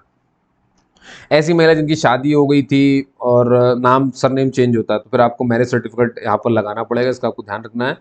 ठीक है। और अगर ऐसे कोई है जिनने डाइवोर्स हो गया, मतलब पति की देहांत हो गया, है ना, और ऐसे भी होते हैं जो सिर्फ डाइवोर्स होते हैं, इनके पति वति का किसी का कोई देहांत नहीं हुआ होता, ये सिर्फ महिलाओं के लिए, तो फिर आपको डाइवोर्स की कॉपी लगेगी, है ना। और अगर दूसरे केस में अगर हस्बैंड की डेथ हो गई तो डेथ सर्टिफिकेट लगेगी, और अगर आपने कहीं और शादी कर ली तो उस आदमी के साथ आपका मैरिज सर्टिफिकेट चाहिए, जिसमें जॉइंट फोटोग्राफ आपकी दोनों होनी चाहिए। हालांकि इसमें जॉइंट फोटोग्राफ ही होती है, ठीक है, फिर भी मैंने बता दिया, इसमें लिखा था तो ठीक है। पोस्ट प्रेफरेंस आपको देना है, ये पता ही कब होगा, जब आपका पूरा पेपर हो जाएगा, तो फाइनल रिजल्ट जब तैयार होगी तो आपको वेबसाइट पे ये लोग बुलाएंगे, मतलब वेबसाइट पे जाके आपको अपने पोस्ट की प्रेफरेंस देनी है। तो ये सब तो तब है जब फाइनल रिजल्ट आ जाएगा, तब की कहानी है, अभी कुछ नहीं। भाई कौन सी पोस्ट चाहिए ना, ये सब बताना पड़ता है। और ये देखो भैया, पेपर 1 और पेपर 2 में पास होने के लिए इन्होंने बता दिया कि रिटन एग्जाम कैसे पास माना जाएगा। जनरल वालों को लो 30% नंबर लाने पड़ेंगे, दोनों में, पेपर 1 में भी पेपर 2 में भी। ई ओबीसी और ईडब्ल्यूएस को भी 25% नंबर लाने पड़ेंगे, और बाकी एससी एसटी और इन सबको 20% नंबर लेकर के आने पड़ेंगे। तो आप समझ गए होंगे मेरी बात जो मैं समझा रहा था आपको, ठीक है ना। अच्छा, एक चीज़ और अच्छी बात है, देखो जरा, अगर मान लो एससी एसटी ओबीसी और ईडब्ल्यूएस और ये दिव्यांगजन, अगर ये लोग जनरल वाली मेरिट लिस्ट के हिसाब से नंबर आते हैं, मतलब इनकी रैंक बन रही है भाई, जनरल की मेरिट लिस्ट को मात दे रहे हैं, तो पोस्ट इनको, जो सीट इनकी भराएगी ना, वो जनरल वाली भराएगी, फिर इनकी रिजर्व वाली सीट नहीं भराएगी। लेकिन अगर ये लोग सिलेक्ट हो रहे हैं ऐसी चीज जिसमें ये एज लिमिट का फायदा उठा रहे हैं, एक्सपीरियंस का फायदा उठा रहे हैं अपने, है ना, मतलब इनको जो छूट मिली है अगर उसका फायदा उठाते हैं, तो फिर ये जनरल वाली नहीं, फिर अपनी सीट में सिलेक्ट होंगे। मतलब अगर आप किसी चीज का फायदा ना उठाओ, ओपन फाइट करो और यहाँ हो जाओ, तो जनरल की सीट मिलती है आपको, ये ध्यान रखना है। अच्छी चीज है, बहुत सी चीज है। अगर आप सिलेक्ट हो गए तो 2 साल का प्रोबेशन पीरियड है। प्रोबेशन के हिसाब, प्रोबेशन के जैसे आपका जब पीरियड चल रहा होगा तो आपकी ट्रेनिंग होगी, कुछ एग्जाम आपको उसमें भी देना पड़ेगा, पास करना पड़ेगा। ये कंट्रोलिंग अथॉरिटी लेगी भैया ये डिसीजन की पेपर लेना है कि ट्रेनिंग करवाना है, क्या करना है, जो भी, ठीक है ना। आप कहीं पर भी भेजे जा सकते हैं पूरे इंडिया में नौकरी करने के लिए, ठीक है ना। तो देखो, जब आप ट्रेनिंग और ये सब अच्छे से कर लेंगे तो ही आपको परमानेंट अपॉइंटमेंट मिलेगा, इसका आपको ध्यान रखना है विशेष। मेरे ख्याल से आप ये समझ गए होंगे, ठीक है। और यहाँ पर क्या लिखा है इसको भी देख लेते हैं भाई। हाँ, मान लो जैसे कि आपके बहुत अच्छे नंबर आते हैं, स्कोर आपने बहुत अच्छा किया कट ऑफ से, लेकिन आपका नाम नहीं आता है, तो 2 महीने के अंदर अंदर आपको, या 2 हफ्ता के अंदर अंदर आपको जो है अथॉरिटी को ये जानकारी दे देनी है। तो उसमें अपना नाम, आधार नंबर, रजिस्ट्रेशन नंबर, आईडी सब लिख करके भेज देना है आपको, ठीक है ना। चलो बस, ये तो सब आपको पता ही है फिर। अच्छा, इस बार नए में ये भी है कि भैया जैसे मान लीजिए कि कई लोग बच्चे जो सिलेक्ट नहीं होते हैं तो उनकी भी रैंकिंग ये लोग दे देंगे, है ना। ये क्यों कर रहे हैं ये तो मैं नहीं जानता, पर रैंकिंग दे देंगे, सबकी रैंकिंग, जितने पेपर दे रहे हो सबकी दे देंगे, सबकी वहाँ पे लिस्ट में पूरी पड़ी होगी, तो आप देख सकते हो। कम से कम सिलेक्ट नहीं हुआ तो कोई बात नहीं, देखो तो मेरी रैंक कितनी आ रही है। अब ये मत करना 1 लाख भी रैंक है तुम्हारी तो दिक्कत हो जाएगी भाई। अगले के लिए तो कुछ, ये सजा है भाई, 2-2 साल 3-3 साल तो देख रहे हो ना सजा। ये किया तो इतने साल ठूस देंगे, ये किया तो इतने साल ठूस देंगे, तो कुछ करेंगे ही नहीं अपन, तो क्यों ठूसेंगे भाई, चीटिंग तो करना ही नहीं ना, है ना। वैसे ही एसएससी को एक बार बदनाम कर चुके तो नई वेबसाइट बेचारे ने बना ली है, अब तुम और मत बदनाम कर देना उसको। ये रहा भैया, देखो फिजिकल लिमिटेशन जो है, ये फिजिकल मतलब दिव्यांग भाई बहन, ये सर्टिफिकेट आपको भरना है, ये पूरा भर के। मेडिकल ऑफिसर, याद है मैंने बताया था आपको कि जो सेरेब्रल पेल्सी नहीं है, जो सेरेब्रल पेल्सी नहीं है, बाकी कोई भी हो, अब वो 1 arm 1 leg, hard of hearing, कुछ भी हो सकता है कि इसमें कुछ भी हो सकता है, उनको ये सर्टिफिकेट भरना पड़ेगा अगर उन्हें स्क्राइब की मदद चाहिए तो, स्क्राइब चाहिए तो, ठीक है ना। अब ये देखो जरा, याद है मैंने कहा था जो लोग 40% से लेस हैं उनके लिए क्या है? उनके लिए ये वाला है। अब वो ये इसमें घोषणा कर रहे हैं कि भैया मैं नहीं लिख पा रहा हूँ, तो फिर उन्हें मिलेगा, ठीक है ना। ये कौन सा वाला फॉर्म है, इसमें 40% है आपकी मिनिमम, लेकिन आप सेरेब्रल पेल्सी नहीं हो, आप कोई और दिव्यांग हो, तो आपको इसको भर के पाना पड़ेगा। और ये वाला सर्टिफिकेट क्या है, जब आपका भैया 40% से कम है दिव्यांगता, लेकिन आपको लिखने में दिक्कत है, तो आपके डॉक्टर अगर बोल देंगे तो आपका काम बन जाएगा, है ना। तो ये सब फिर आपको भरना पड़ेगा, फॉर्म ये निकाल लेना पूरा। अब ये है, अगर आपने स्क्राइब यूज कर लिया, मान लो स्क्राइब आप किसको मिला था, कैसे मिलना, वो तो ऊपर के फॉर्म में हो गया। अगर आपने स्क्राइब यूज कर लिया, आपको मिल गया, तो स्क्राइब से फिर ये सब भरवाना पड़ेगा कि मैं ये विद ये ऐसी डिसेबिलिटी के साथ अपेयरिंग फॉर द, ये एग्जाम का नाम लिख दो, JE junior engineer, roll number इतना, एट इतना, एग्जामिनेशन सेंटर लिख दो, इन द डिस्ट्रिक्ट का नाम लिख दो, my qualification is this, I do have I state that dash, अब स्क्राइब का नाम लिख दो, जो भी उसका नाम आप इसका यूज़ कर रहे हो, है ना, स्क्राइब रीडर जो भी है ये मेरा रहेगा। I do have undertake that this his और हर क्वालिफिकेशन, इसकी जो है qualification in case subsequent is found qualification not as declared by the undersigned and is one step below my qualification, एक स्टेप बिलो है, यहाँ पर आप अपना साइन कर दो, बात खत्म हो जाएगी, खत्म, डेट और प्लेस बता दो। ठीक, ये फिर से एक सर्टिफिकेट हो गया यहाँ से, सिग्नेचर ऑफ द कैंडिडेट।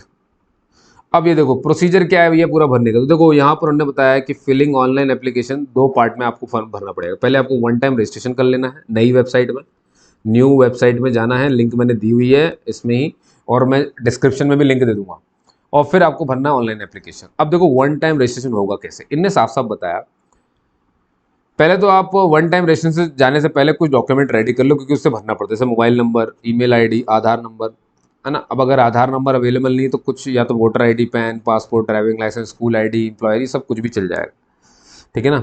आपको इन्फॉर्मेशन अपने बोर्ड की देनी पड़ेगी, रोल नंबर भरना पड़ेगा, कब पास हुए थे 10वीं का, ये ध्यान रखना, डिसेबिलिटी सर्टिफिकेट अगर आप हैं तो, ठीक है। जब आपके साथ ये रेडी हो जाए, अब आप क्लिक करिए किस पे, रजिस्टर नाउ। कहाँ मिलेगा ये आपको, लॉगिन और रजिस्टर में आपको जाकर के मिल जाएगा, ये वेबसाइट है, इसको जैसे क्लिक करोगे एक पेज ओपन होगा जिसमें लिखा होगा लॉगिन और रजिस्टर, इस पर आपको क्लिक कर देना है, जैसे क्लिक करोगे तो रजिस्टर नाउ आएगा, उस पर क्लिक कर देना, ठीक है। जैसे अब आपको क्या करना है, इसमें अपनी इन्फॉर्मेशन भरनी है, जैसे personal detail, password creation, password create करना पड़ेगा, कुछ एडिशनल जानकारी देनी पड़ेगी, डिक्लेरेशन करना पड़ेगा, है ना। डिक्लेरेशन लेता है ना, डिक्लेरेशन में जैसे लिखा रहता है, यहाँ पे एक ब्लॉक बना रहता है, लिखा रहता है आई एग्री, तो डिक्लेरेशन है, तो टिक कर दिया आपने, हो गया, आप डिक्लेयर कर दिया आपने। तो देखो कैसे भरना है वन टाइम रजिस्ट्रेशन फॉर्म, साफ साफ बताया। तो पहले तो आपको भैया अपना आधार नंबर उसमें भरना पड़ेगा, नाम, पिता का नाम, माता का नाम, डेट ऑफ बर्थ हो जाएगा, और ये सब आपको 2 बार भरना पड़ेगा, इसलिए ताकि ये वेरिफिकेशन के उससे है, ताकि कोई मिस्टेक ना हो कि मान लो भाई आपने पहले कुछ भरा बाद में कुछ भरा, तो वो विंडो एरर दिखा देगा, इसलिए 2 बार भरवाएंगे आपसे। अब इसमें सीरियल नंबर 1 जब ओपन होगा तो वहाँ पर आपको आधार नंबर, तो समझ गए ना, पहले क्या भरोगे, आधार नंबर, दूसरे पे क्या भर दोगे भैया, आपका आइडेंटिफिकेशन कार्ड नंबर, अगर मान लो आधार नंबर नहीं है, मान लो कोई और है, तो फिर दूसरे नंबर वाला आपको भर देना है, ठीक है ना। फिर तीसरे नंबर पर आपको अपना पूरा नाम लिख देना है, जो 10वीं में लिखा है, 10वीं की मार्कशीट में, अपना जेंडर बता देना, मेल फीमेल ट्रांसजेंडर क्या है भैया, है ना। डेट ऑफ बर्थ आपने भर दी वहाँ पर अपनी एग्जैक्टली, फादर का नाम लिख दिया, मदर का नाम लिख दिया, ये सब लाइन से लिखा हुआ मिलेगा, तो जैसा दिख रहा है ना वैसा ही है बेटा, तो परेशान होने की जरूरत ही नहीं है। फिर यहाँ पर अपना देखो सीरियल नंबर 9, 10, 11 में तो 10वीं की बता दिया उसने, भाई पहले बोर्ड पूछ लेंगे, जो भी बोर्ड हो, जैसे एमपी बोर्ड है, सीबीएसई है, आईसीएसई क्या है, रोल नंबर क्या था, कब पास हुए थे, भर दिया। फिर आ जाओ 12 नंबर वाले में, इसमें आपसे हाईएस्ट क्वालिफिकेशन पूछ लेंगे क्या था वो बता दो। 13 नंबर में आपसे बोलेंगे अपना मोबाइल नंबर एंटर करो, क्योंकि उसी में ओटीपी भेजेंगे। 14 नंबर में आपसे बोलेंगे ईमेल आईडी भरो, क्योंकि उसमें भी ओटीपी भेजेंगे, समझ गए ना। तो 1 से 14 तक जब आप भर लेंगे तो आपको सेव करना है और आगे बढ़ जाना है ना, कंफर्म करना है और आगे बढ़ना है, अपने आप ही पूरा खत्म हो जाएगा ना विंडो, सेव करना, कंफर्म करना, आगे बढ़ जाना। अब अपना मोबाइल नंबर और ईमेल आईडी जो भी रहेगा इसमें सब कुछ, सब आपका सेव हो गया जो भी दिख रहा है आपको।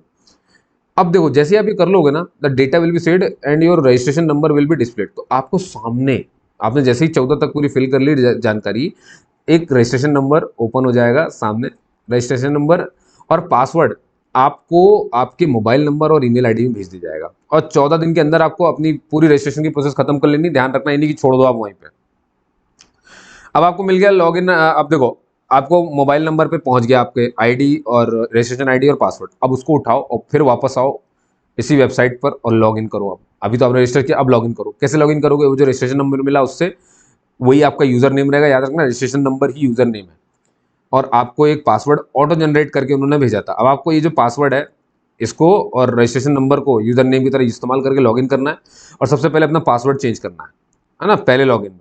जब आप चेंज कर लो, पासवर्ड आपका चेंज हो जाए, फिर दोबारा आओ लॉगिन करने, है ना, और जब सक्सेसफुल लॉगिन कर लो तो फिर अपनी इन्फॉर्मेशन और बेसिक डिटेल्स जो भी हैं अब आपको वो भरनी है ना, सब आप कर सकते हो यहाँ पे। नेक्स्ट बटन पे क्लिक कर देना। अब देखो अब आ जाता है एडिशनल जानकारी, देखो फिर से नई विंडो ओपन हो जाएगी सीरियल नंबर से, अपनी कैटेगरी भरो, जनरल है कि क्या है कि SC ST, nationality, contact detail भर दो, कोई शरीर पर मार्क्स दिखता है वो भर दो, आपकी बेंचमार्क डिसेबिलिटी वो भरो, डिसेबिलिटी सर्टिफिकेट नंबर भर दोगे, परमानेंट एड्रेस, प्रेजेंट एड्रेस अगले में भर दोगे। देखो सब बता रहा हूँ, सब यही होना है वहाँ पर जो आप देख रहे हो। सेव द इन्फॉर्मेशन जो भी आपको मिली है उसको वो कर दो, फिर अपना एक प्रिंट निकाल लो, जो ड्राफ्ट है उसको प्रिंट आउट निकाल लो, उस इन्फॉर्मेशन को दोबारा पढ़ो, और जब आप पढ़ लो संतुष्ट हो जाओ तो फिर फाइनल सबमिट पर बटन पे दबा दो। फाइनल सबमिट जैसे ही कर दोगे फिर से एक ओटीपी जनरेट होगा जो मोबाइल नंबर और ईमेल आईडी पे आ जाएगा। ये सब अपने आप होगा, आपको कुछ नहीं करना है, परेशान नहीं होना है। मैंने आपको सब बता दिया, आपको कहीं जाने की जरूरत नहीं है। अगर आप भर पाओ और नहीं कर पाते ना तो बेस्ट है कि आप चले जाओ, ठीक है ना। तो अब जो ईमेल आईडी और ये जो फिर से दो ओटीपी है ना, इनमें से कोई भी एक ओटीपी लेना और रजिस्ट्रेशन को कंप्लीट कर देना, ठीक है ना। वो अपने आप हो जाएगा, चिंता मत करिए, ओटीपी मांगेगा आपसे। फिर डिक्लेरेशन कर दो, मतलब क्लिक आई एग्री वाला जो बटन है उसको क्लिक कर दो और बस सबमिट कर दो। सबमिशन ऑफ बेसिक इन्फॉर्मेशन, ये जैसे आपने भर दिया 14 दिन में भर देना इसको पूरा, ठीक है। सब भर दिया आपने। अब ये देखो यहाँ पर इन्होंने ये बताया, ये खत्म हो गया, वन टाइम रजिस्ट्रेशन फॉर्म हो गया, पूरा आपको फुल हो गया, ये इस तरह करना होता है। अब ये देखो विंडो बताई इनने, ऐसी विंडो ओपन होती है, ऐसी नई विंडो, ये नया विंडो ओपन होगा इस तरह से, ये नया दिखेगा आपको, बिल्कुल ऐसी फोटो बीच में दिखेगी, इधर स्टाफ सिलेक्शन कमीशन लिखा मिलेगा, और यहाँ देखो सर्च का एक बटन रहेगा, और सर्च के बटन के बगल में यहाँ पर लिखा है लॉग इन रजिस्टर, इसी को आपको पहले क्लिक करना है। जैसे आप इसे क्लिक करोगे, है ना, तो देखो यहीं पर आ जाएगा, ये सब आ जाएगा, देखो कैंडिडेट यूजर नेम, ये सब लॉग इन वाला है। लेकिन आपको क्या करना है, यहाँ देखो जरा, ये पन्ना जो ओपन हुआ है इसमें आपको या तो आप लॉगिन और रजिस्टर पर क्लिक कर दो, नहीं तो आप यहाँ देखो, यहाँ पर भी लिखा मिल रहा है लॉगिन और रजिस्टर नाउ, तो पहले रजिस्टर नाउ पर क्लिक कर देना। जैसे ही करोगे तो ये विंडो ओपन हो जाएगा, वन टाइम ऐसा वाला, ये सामने जो दिख रहा है आपको, ठीक है ना। अब इसमें ये बोल रहा है कि ये चीज़ें आपको भरनी पड़ेंगी, तो कंटिन्यू पे यहाँ पे क्लिक कर देना। जैसे ही आपने कंटिन्यू, ये देखो इनकी दी हुई फोटो ये ब्लर है, तो क्या करें, ऐसा विंडो ओपन हो जाएगा भैया आपके सामने। फिर यहाँ पर अपना ये कुछ कुछ डिटेल यहाँ पर आपको भरनी है, फटाफट से भरते चले जाना। जो मैंने बताया ना सब वैसे ही भरोगे, चिंता मत करो, ये नहीं दिख रहा है तो फर्क नहीं पड़ता, क्योंकि यहाँ पे लिखा है ना आधार नंबर, माता पिता सबका नाम, डेट ऑफ बर्थ, दुनियादारी, हाईलाइट, ये सब भरते भरते ये देखो सेव एंड नेक्स्ट वाला ये ऑप्शन आता है, इसको क्लिक करते हैं ना, नई नई विंडो ओपन हो जाएगी। ये देखो जैसे ही रजिस्ट्रेशन हो जाएगा, देखो रजिस्ट्रेशन नंबर आ गया ये सामने रहा, और आपको वहाँ पे one time ID, one time password और आईडी वहाँ पे ही भेजी गई होगी।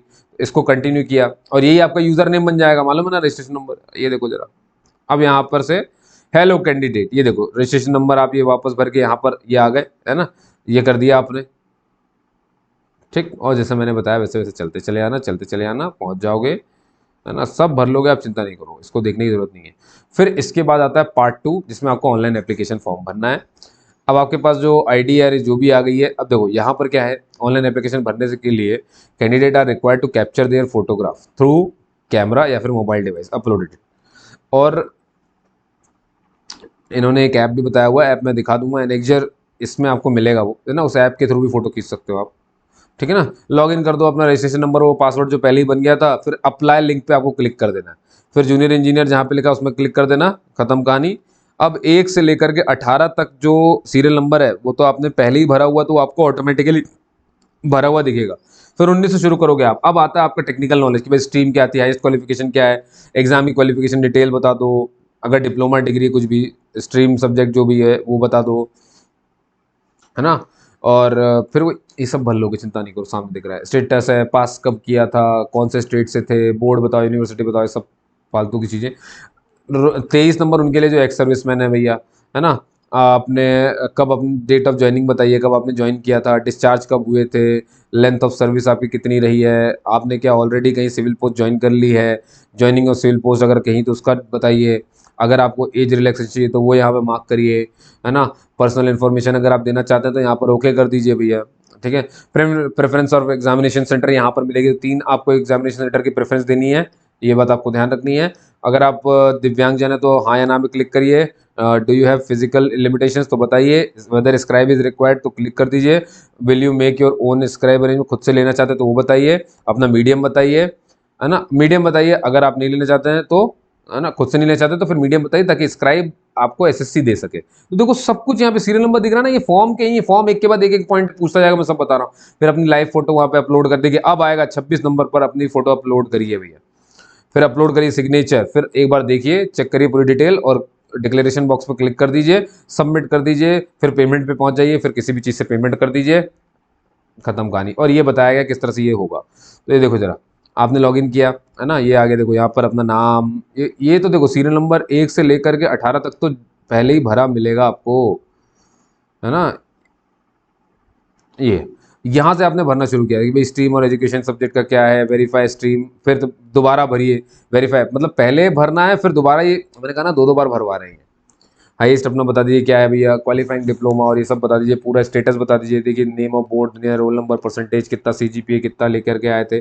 और फिर यहाँ से देखो सेव एंड नेक्स्ट पर क्लिक करते जाओगे और अलग से फिर ये दोबारा अगले अगले पन्ने आते रहेंगे। एक्स सर्विसमैन हो हाँ या ना पे क्लिक करो, फिर उसके बाद ये बाकी जानकारी आपसे पूछेंगे, है ना भाई। और सब बता दीजिए क्या क्या कैसा है। फिर यहाँ पे सेव एंड नेक्स्ट पे क्लिक कर दीजिए, फिर आगे बढ़ जाइए। एडिशनल जानकारी दीजिए, 3 सेंटर आपको चुनने थे वो बता दीजिए यहाँ पर। अगर आप डिसेबल हैं 40% है हाँ ना तो बता दीजिए क्या है जो भी सब, वैसे स्क्राइब की ज़रूरत है कि नहीं है ना, खुद से स्क्राइब ले रहे हैं कि नहीं। अब बताइए ज़रा, स्क्राइब एसएससी आपको दे दे तो मीडियम बता दीजिए कौन सी भी चीज़। सेव एंड नेक्स्ट करते चले जाओ, फोटोग्राफ अपलोड कर दो। ये वो क्यूआर कोड है, इसको जैसे स्कैन करोगे तो एक ऐप होगा जो गूगल स्टोर पर जाके खुलेगा, उसमें से फ़ोटो खींच देनी है ना, और फिर अपलोड करनी है। फ़ोटो खींच देना, सेव कर लेना, फिर लैपटॉप पे भेज देना, फिर अपलोड कर देना। समझ गए। फिर डिक्लेरेशन है, इस पर क्लिक कर दिया, कैप्चा कोड भर दिया, बात खत्म। सेव एंड नेक्स्ट पे क्लिक कर दिया। फिर यहाँ पर प्रीव्यू फॉर्म, एक बार फॉर्म देख लो अपना पूरा कि कैसे कैसे ये भरा है। देखो पूरा फॉर्म ऐसे ऐसे चलता जाएगा चलता जाएगा चलता जाएगा। और सेव एंड नेक्स्ट, आखिर में फोटो सिग्नेचर ही दिख जाएंगे। सेव एंड नेक्स्ट पे क्लिक कर देना, है ना, खत्म, फॉर्म भर गया आपका। और ये सर्टिफिकेट किसके लिए है? सर्विंग डिफेंस पर्सनल के लिए है ना, कि भाई क्या रहेगा, डिफेंस पर्सनल यहाँ से उसको देख सकता है। ये undertaking civil service ex serviceman वाले से ली जाएगी भैया, ठीक है। और ये SC ST का सर्टिफिकेट है कि उनको ये सर्टिफिकेट भर के रख देना है, ठीक है। ये पूरा सर्टिफिकेट उन्हीं के लिए है, दिख रहा है ना। और ये अदर बैकवर्ड OBC के लिए ये सर्टिफिकेट हो गया, EWS के लिए ये सर्टिफिकेट हो गया। प्रोफार्मा सारे दिए हुए हैं सर्टिफिकेट। डिसेबिलिटी भी है, पैरालिसिस, लिम्स, डॉफिज्म, ब्लाइंडनेस वालों के लिए ये वाला है ना। मल्टीपल डिसेबिलिटी के लिए ये वाला फॉर्म है। देखो पूरा अपन ने खत्म कर लिया भैया 91 पेज का। मैं भी बताने वाला हूँ आपको कि वो फिजिकल एफिशिएंसी टेस्ट और ये सब क्या है। ये भी दिव्यांगजनों के लिए ही है। ये देखो भैया एजुकेशन क्वालिफिकेशन में ये मांगा गया था, तो आपको मैंने वो तो बहुत डिटेल में बता दिया। कौन कौन से स्ट्रीम वाले इसमें अप्लाई कर सकते हैं, सिविल, इलेक्ट्रिकल, मैकेनिकल, ऑटोमोबाइल। तो ऑटोमोबाइल कहीं कहीं पर है तो आप वो देख सकते थे। फोटो देख लो भैया, ये वाली फोटो चलेगी ऐसे, देख लो बैकग्राउंड कैसा है, बंदा कैसे। अब ये फोटो नहीं चलेगी, मुंह ही मुंह दिख रहा नहीं चलेगा। ये हैड पहना हीरो बन गया या ये देखो ये ब्लर हो गया, ये देखो ब्लर, ये ब्लर, ऐसी फोटो। अब ये उल्टा ही चमगादड़ बन के तो नहीं खिंचवानी है। ये देखो ब्लैक हो गई, ये चश्मा लगा लिया, ये सब नहीं चलेगा। गंदी से स्माइल, है ना, ये छोटी सी फोटो लगा दी। अरे भैया पूरा कॉलम भराना चाहिए। ये चश्मा, स्पेक्टिकल्स अलाउड नहीं है, समझ गया। तो बंदे ने जिसने भी किया उसने कितना इंतजाम किया आपके लिए। भैया फिजिकल एफिशिएंसी टेस्ट के सीधे उस पर आ जाते हैं, शेड्यूल 1 पर। इसको हटा देते हैं यहाँ से ये सब कुछ मतलब नहीं है आपका। ये रहा, देख लो भाई फिजिकल एफिशिएंसी। मैंने कहा था ना 1 माइल की दौड़ है जो सिर्फ मैंडेटरी है, पास करना पड़ेगा आपको। ये पुणे में होगा, ये सब कुछ 10 मिनट में आपको पास करना है सिर्फ, ठीक है।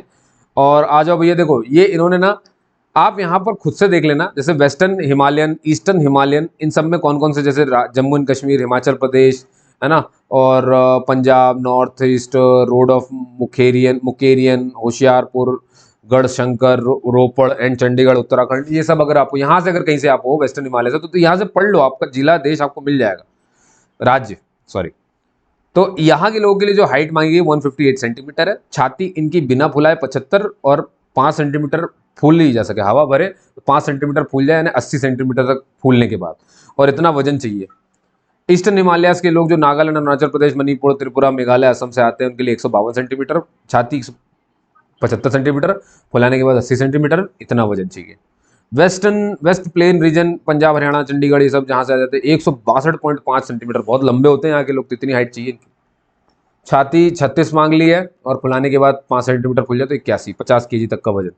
ईस्टर्न प्लेन में UP, Bihar, West Bengal, Orissa, Jharkhand 157 centimetre. Central region में देखो हमारा मध्य प्रदेश भी आ जाता है, छत्तीसगढ़ भी आ जाता है, दमन, दीव, दादर, गुजरात, महाराष्ट्र, सब आ जाते हैं। इनके लिए भी 157 सेंटीमीटर, 50 kg। बिल्कुल ईस्टर्न प्लेन और सेंट्रल रीजन का तो सेम ही है, और इनका क्यों साउदर्न रीजन का भी सेम है भाई, ठीक है ना। गोरखास के लिए 152 सेंटीमीटर, 75 की छाती। लेकिन किसके लिए मालूम है ना, ये सिर्फ BRO के लिए जो अप्लाई कर रहे हैं, बॉर्डर रोड ऑर्गेनाइजेशन के लिए भैया दादा, ठीक। और ये मेडिकल, फिर यहाँ तो कुछ खास बात नहीं है, मैंने आपको बहुत अच्छे से बता दिया है इसके बारे में। बस परमानेंट टैटू ध्यान रखो, बाकी तो कोई दिक्कत नहीं है, ठीक है। तो भैया फॉर्म पूरा खत्म होता है। उम्मीद करता हूँ कि 91 पन्ने का ये फॉर्म आपने बड़े पेशेंस से सुना होगा, है ना। देखिए पहले तो मैंने इसको पढ़ा, और फिर पूरा सोचो आप, मैं पूरा पढ़ करके आपको पूरी जानकारी दे रहा हूँ। तो अब आप सोच सकते हैं कि कितनी मेहनत लगती होगी, है ना। बहुत मेहनत लगती है दोस्तों। इस मेहनत को अगर आपको नवाजना है तो मुझसे जुड़े रहें। इसमें जो भी अपडेट आएगा मैं इसी चैनल पे दूंगा, तो आप सब्सक्राइब तुरंत कर लो, शेयर कर लो, जिसको भी पूरी डिटेल चाहिए। एसएससी जूनियर इंजीनियर के बारे में, उस बेचारे को भेज दो, है ना, डबल स्पीड में सुन लेगा, पर एक बार पूरा दिमाग में बैठ जाएगा किसको क्या करना है। खासतौर पे दिव्यांगजनों को तो मैंने बहुत अच्छे से यहाँ पर समझाने की कोशिश करी कि क्या क्या कैसा होगा। मैंने आपसे स्कीम बताई, किसमें क्या होना है, कौन अप्लाई कर सकता है, मतलब मेरे ख्याल से मुझे लगता है मैंने सारी जानकारी आपको दे दी है। जानकारी कैसी लगी दोस्तों ज़रूर रिव्यू दीजिएगा, कमेंट करके मुझे ज़रूर बताइएगा, है ना। काफ़ी देर हो गया मुझे बोलते बोलते भी, अभी वीडियो को एंड कर देना चाहिए। आपका दिन शुभ हो, आपकी नौकरी जल्द से जल्द लगे, और जब लगे तो मुझे ज़रूर बताइएगा। सिलेबस भी मैंने बहुत डिटेल में आपको बताया हुआ है ना। पीडीएफ और सारी लिंक नई वेबसाइट की, और ये सब मैं दे रहा हूँ डिस्क्रिप्शन में। जो वीडियो रहेगा उसका डिस्क्रिप्शन में आपको सब कुछ मिल जाएगा ना, उसमें मोर करके जो आता है ना, उसमें आप क्लिक करोगे सब आपको मिल जाएगा। क्लियर है? तब तक के लिए जय हिंद, जय भारत दोस्तों। मिलते हैं अगले वीडियो में और अगली वैकेंसी की डिटेल के साथ। तब तक के लिए इसको शेयर करते रहें, सब्सक्राइब कर लें, लाइक ज़रूर करें।